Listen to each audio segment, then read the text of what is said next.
The question, why does Russia want Ukraine, is hard to answer, but there is a multitude of reasons. But first, we must know the story and why Ukraine was once a part of Russia. You see, after World War I, the Russians had a revolution, but this time it was a communist revolution.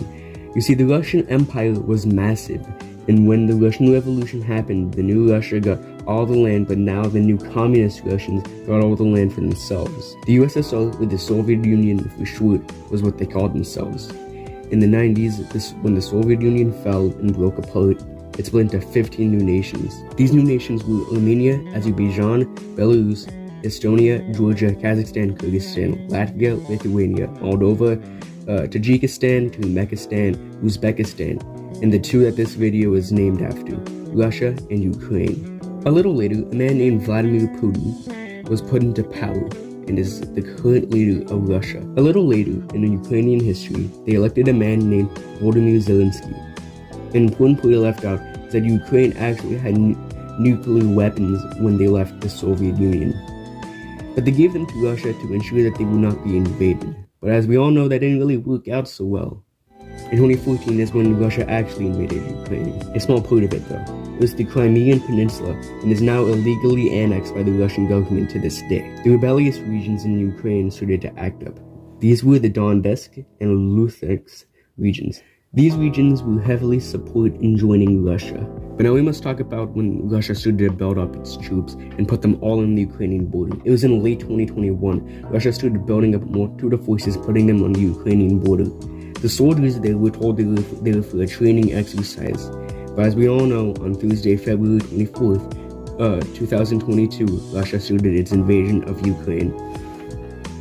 Russia thought the capital of Ukraine, Kyiv, would fall in around a week. So they pushed to Kyiv, but the Ukrainians fought back. Ukraine was also supplied by Nato and its allies, and Russia was sanctioned by them, besides Germany, who really wanted its oil from Russia.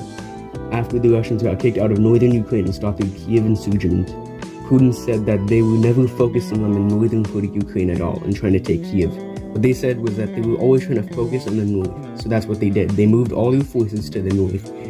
The two breakaway regions of Donetsk and Luhansk were in support of Russia's invasion and allowed Russia to take them over. Russia still keeps on to Crimea during the war and still keeps on to most of eastern Ukraine. Ukraine is still fighting back the Russians and is uncertain on how the war will end. Russia is still being sanctioned by NATO, and NATO is still helping Ukraine with supplies. These sanctions were hurting Russia's economy at the beginning, but now the ruble is better than ever, because they bought a whole lot of foreign currency before the war and used it to buy rubles, which made the economy stronger because of the high demand for rubles. I mean, look at this graph. This is where Russia was not invading Ukraine. This is where Russia started the invasion, and this is now. Ukraine, however, has had buildings and monuments destroyed by Russia. Russia is also killing civilians, bombing schools, and using cluster bombs, which are all war crimes. This will most likely rage on for a while. The only ways it will end is either until Zelensky dies, Ukraine falls to Russia in a peace deal, Russia stops. Sadly, the first option is the most likely. Zelensky said as long as he's in power, Ukraine will not give in to any peace talks where Russia takes any Ukrainian territory. He might have to though, unless he wants this war to rage on. Now time to finally get to why Russia could want Ukraine.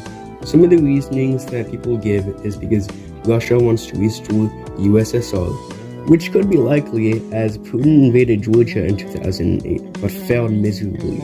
Another theory is that Putin has cancer and wants to leave a legacy in the Russian history, which could be true because he hasn't done too much over his reign of Russia. Another one is that Putin does not want Ukraine to join the EU or NATO, which it has been wanting to do for a while, and it would give Russia another border to deal with NATO.